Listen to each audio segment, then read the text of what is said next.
Oi, meu nome é Joyce e eu vim através do Bruno, do canal Meu Mundo com Tourette, falar um pouquinho da minha história. Antes de tudo, eu tenho 18 anos, faço 19 daqui a 2 meses, ou seja, dezembro de 2021, e eu sou uma pessoa com deficiência por conta da minha síndrome, que é considerada grave e limitante.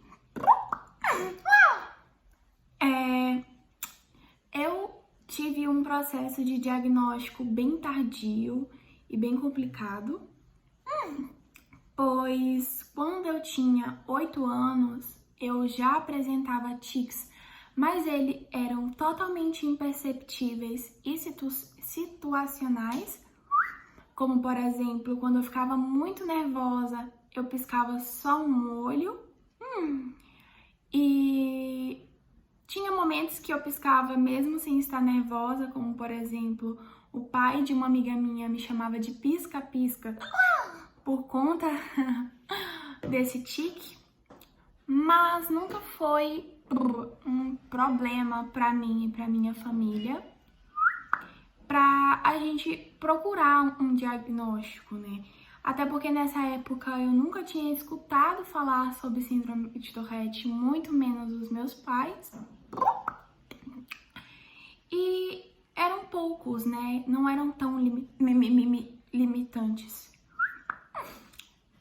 A primeira vez que eu tive contato com um psicólogo foi em 2015, que eu apresentei um quadro que hoje eu, estudante de psicologia, enquadro como um transtorno de personalidade histriônico, ou seja, eu buscava ser sempre o centro das atenções.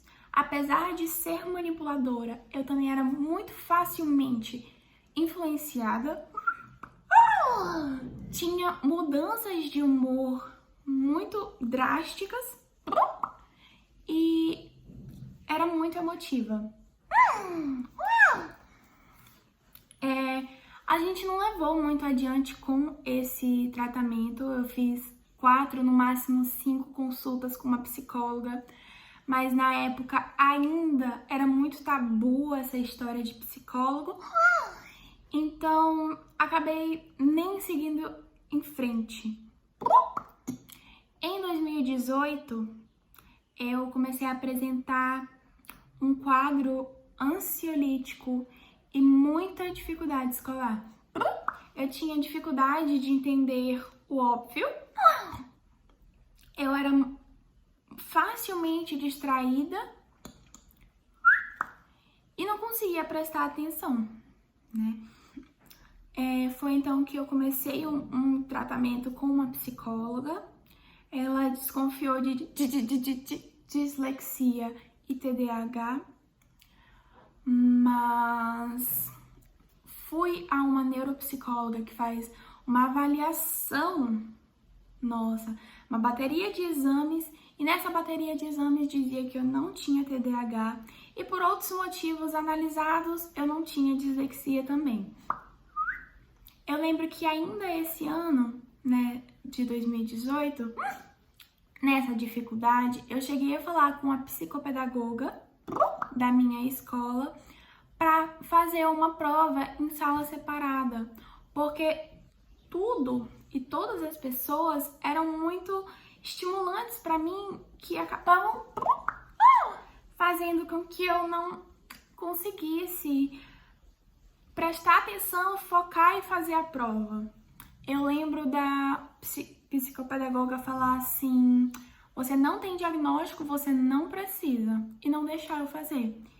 Então, eu sempre fui muito desacreditada pelos profissionais de saúde que eu passei, certo? E isso me abalou muito. Essa fala dessa psicopedagoga, querendo ou não, eu sei que influenciou na minha perspectiva de vista de que eu preciso de um diagnóstico para saber quem eu sou. Apesar de saber também que a minha vida não é baseada a um papel.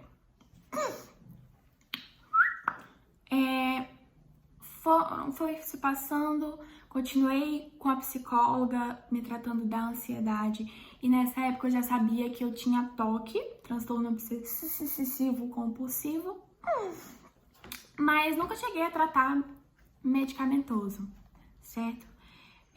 Quando eu cheguei em 2020, início de pandemia, tudo começou a ir por água abaixo. Eu comecei a apresentar um quadro ansiogênico muito grande. Eu tinha pensamentos suicidas todos os dias.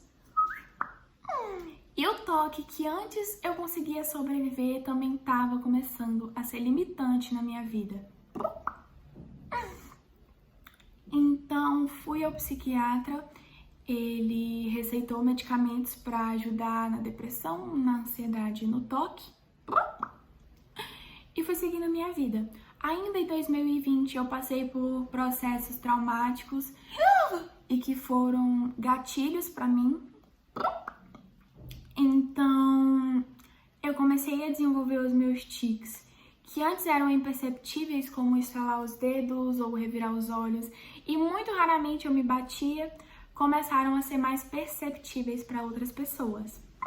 Do tipo, eu fazia assim, ou ficava batendo na mesa como se eu estivesse fazendo aquele repreendido.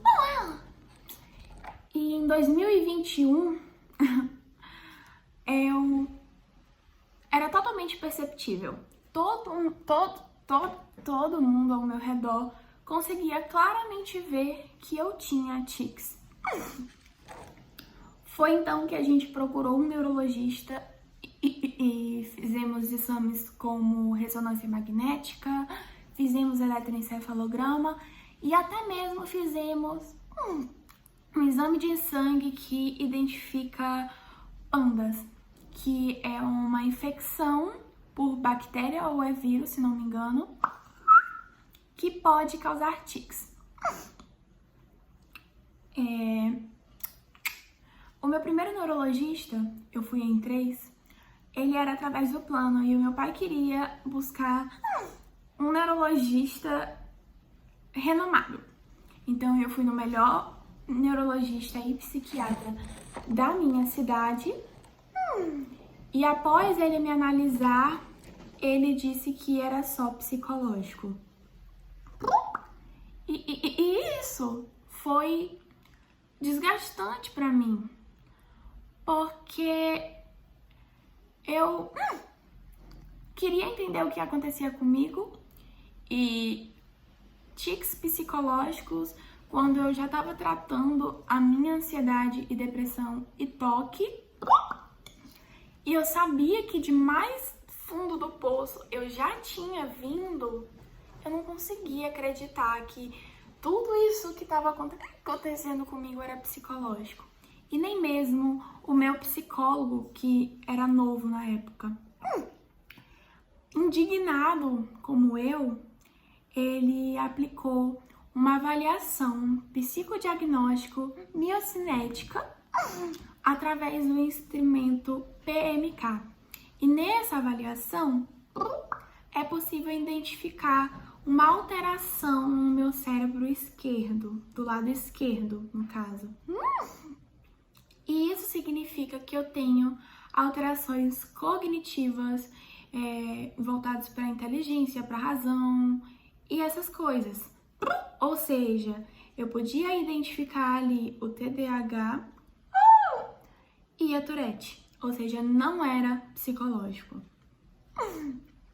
Foi então que meus pais escutaram um psicólogo e fomos procurar um outro especialista que já tinha atendido outras pessoas com Tourette de outra cidade para me analisar.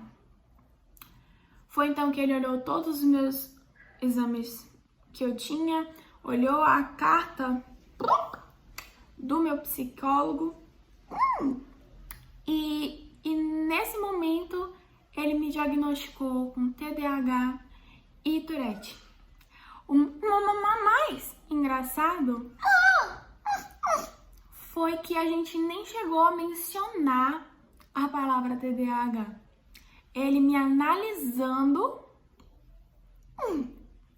conseguiu ver, falar assim pro meu pai, olha, tá vendo? Isso e aquilo que ela tá fazendo, isso é TDAH. Então eu saí com o meu diagnóstico de ansiedade, depressão, toque, TDAH e Tourette grave e limitante em maio de 2021. Ao passar o tempo, eu comecei a apresentar paralisias funcionais e convulsões não epiléticas psicogênicas. Nenhum médico conseguiu explicar o que eu tinha, mas eu, estudante como sou, e como sou muito... tenho esse hiperfoco nesses transtornos, fui investigar e descobri uma coisa chamada FND, que é muito conhecido lá fora, mas aqui no Brasil, infelizmente, eu não achei nenhum médico que falasse sobre isso. A FND basicamente seria a tradução para desordem neurológica funcional. E ela causa essas paralisias, também causam as convulsões não orgânicas, né, não epiléticas. E muitas outras coisas, como movimentos distônicos que eu tenho, afonia, que é ficar sem falar,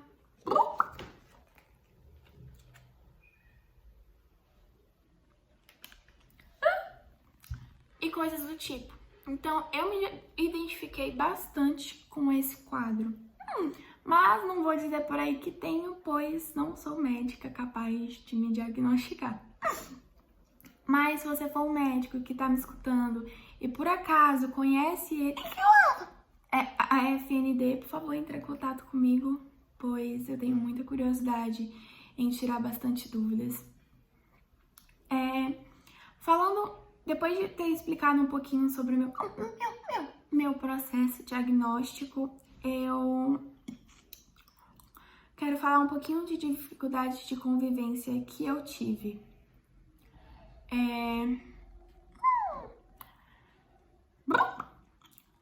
Em fevereiro, eu ainda não era diagnosticada, mas eu já tinha os tics perceptíveis. Eu comecei em fevereiro, que eu já tinha tics perceptíveis, mas ainda não era diagnosticada. Eu estava em um bar na praia e dentro do banheiro eu comecei a xingar por conta dos tics. E a dona do bar ficou revoltada comigo, me xingando de volta, dizendo que ia chamar a polícia. E ao abrir a porta, eu tive um tique de dar dedo. E nessa, ela deu um tapa na minha cara. E eu não tinha como provar que eu tinha Tourette ou tics. Não tinha um diagnóstico, certo? E por mais que eu tentasse explicar pra ela, ela não me escutava. E foi então quando eu descobri a existência do cordão de girassóis, que é um identificador internacional de deficiências ocultas. E foi então que ainda não era muito conhecido. Ele ainda não era muito conhecido aqui no Brasil, mas eu comprei ainda assim o cordão e desenvolvi um crachá. Aqui mostra que eu tenho a síndrome de Tourette. Esse aqui é o modelo mais novo que eu já fiz. E atrás mostra informações super necessárias como o meu tipo sanguíneo, plano de saúde, minha data de nascimento e CPF, para qualquer caso de emergência que possa acontecer. Tem os meus contatos de emergência, que são os meus pais, e os meus diagnósticos. Além disso, aqui mostra um breve explicativo do que é síndrome de Tourette e os meus sintomas da síndrome de Tourette. E aqui embaixo mostra outros sintomas das minhas outras comorbidades. E por mais que não seja conhecido aqui no Brasil ainda, porque já ganhou muita voz, me ajudou bastante. Me ajudou porque por ele ser nem um pouquinho chamativo, as pessoas ficam curiosas para saber o que é. Então elas olham, o que é isso? Aí eu explico, é porque eu tenho uma síndrome que ela é oculta. E eu identifico ela com isso. Eu já ouvi muito comentário do tipo, por que é uma síndrome oculta se é claramente visível te olhando? Isso é porque nem todo mundo é igual a mim. Vão ter gente que vão ter pouquíssimos tics, que nem eu era na infância, certo? Que é só um piscadinho aqui que passa totalmente despercebido. Então, mas a gente tem, né? Continua sendo a síndrome de Tourette. Então, por isso que é uma deficiência oculta. Então, eu vi que me ajudou bastante por conta disso, por as pessoas serem curiosas e perguntarem o que é isso, o que é Tourette, porque elas olham no crachá, né, logo de cara, eu tenho síndrome de Tourette, então elas leem e falam, o que é isso? Então eu consigo disseminar essa informação para as pessoas. Eu conheci o Bruno quando eu descobri a existência da cirurgia DBS. E eu soube que ele tinha feito e eu tinha muita vontade de mandar mensagem pra ele, mas eu sou muito tímida. Então eu nunca cheguei a efetivar essa conversa. Até porque meus pais não são fãs da cirurgia, apesar de eu querer muito. Então, conheci ele por conta disso. Eu não cheguei a acompanhar ele por muito tempo, por eu não gostar muito de ter contato com as pessoas. Contato não, ter essa visão, olhar as pessoas com a síndrome de Tourette, porque eu tenho a ecolalia e a ecopraxia, que basicamente seria a repetição de coisas que eu vejo ou escuto. E é complicado.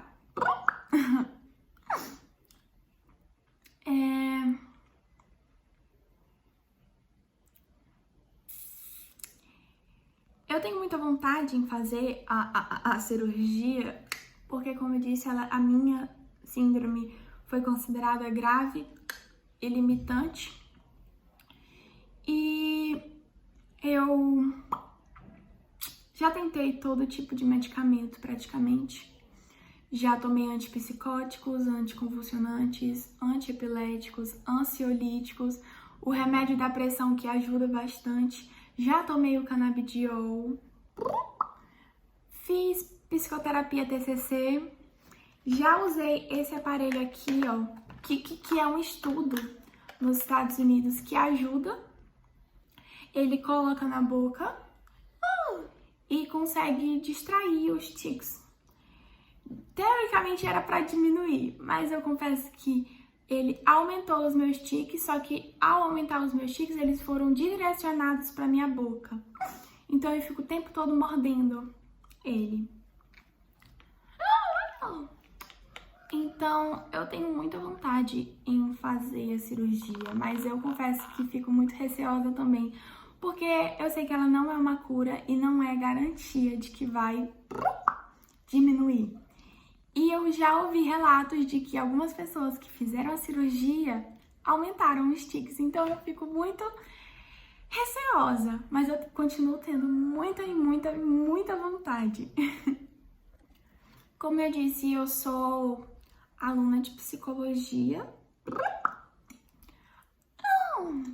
E dentro de sala de aula, apesar de todos os professores saberem que eu tenho síndrome de Tourette, não se importarem quando eu dou o dedo pra eles, ou todos os alunos também saberem que eu tenho síndrome de Tourette e nenhum chega e manda eu calar a boca ou coisa do tipo, e nem mostram incômodo em relação aos meus tics, eu suprimo eles dentro de sala de aula, porque eu me sinto culpada, certo? Eu tenho TDAH, tinha TDAH primeiro que a Tourette, e em sala de aula, antes de eu descobrir a Tourette, eu ficava incomodada com o batuque da caneta na mesa do colega ao lado. E eu podia pedir pra ele parar, sabe? Falar assim, ei, maneira um pouco. Se tivesse uma pessoa com Tourette na minha sala, eu nunca poderia dizer isso. Ei, para um pouco aí. Não poderia. Então, eu sinto que eu causo esse incômodo, de certa forma, de poder distrair os alunos e ou professores. E aí vem aquela pergunta, se tu pode suprimir os tiques, por que tu não suprime o tempo todo? E aí eu queria fazer uma analogia, que essa analogia foi tipo a descoberta da minha vida que eu amei. A respiração, ela é algo involuntário, certo? Tu respira sem pensar na respiração. Assim acontece com os tiques. Algumas pessoas vão precisar ter a necessidade de fazer os tiques, mas outras fazem involuntariamente, tipo, sem pensar. E você consegue suprimir, prender a respiração, não consegue? Por uns 10, 20 segundos, 30 talvez?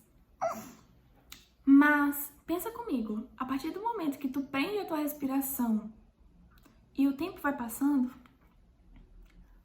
tudo que tu consegue pensar é em respirar, não é?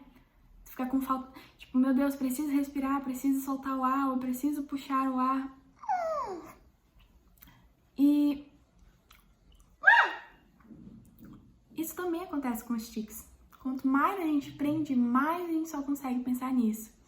Agora imagina tu fazer isso durante a sala de aula, que é uma coisa que tu precisa ter foco, e se tu prende a tua respiração, teu foco se perde. O teu foco fica 100% no querer respirar. E isso acontece com os tiques. Só que, ainda pior que a respiração, se a gente suprimir os tiques por longos períodos de tempo, a gente tem a tendência, a probabilidade de ter um ataque de tique violento, de se machucar horrores. Além disso, a gente sente dor extrema, sente muita dor por estar ali segurando e fazendo de tudo para soltar esses tiques. Por exemplo, uma forma que eu faço de suprimir os tiques é morder o meu lábio. Eu já fiquei com o lábio sangrando de tanto segurar. E enquanto doía aqui nos meus lábios de morder, eu sentia dor no meu corpo todo, só por estar segurando os meus tiques. Além de que a gente tem a perda de concentração de tarefas importantes, como estudos e trabalhos. Então, é isso. E para finalizar, uma coisa que eu queria dizer é que a síndrome de Tourette, ela é um espectro. Ou seja, o que isso significa?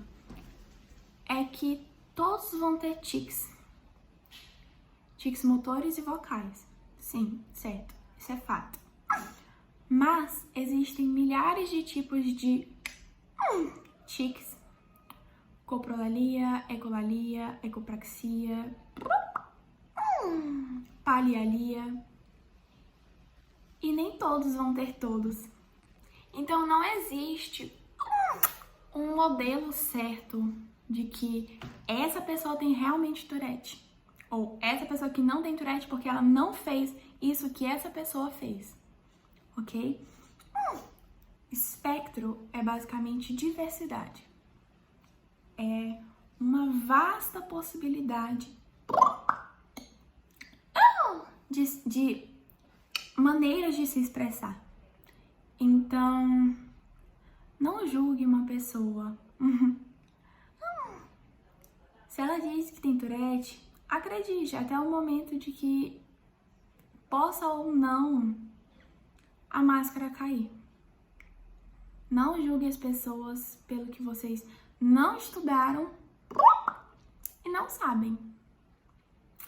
É isso, essa é um pouquinho da minha história. Beijinhos. Tchau.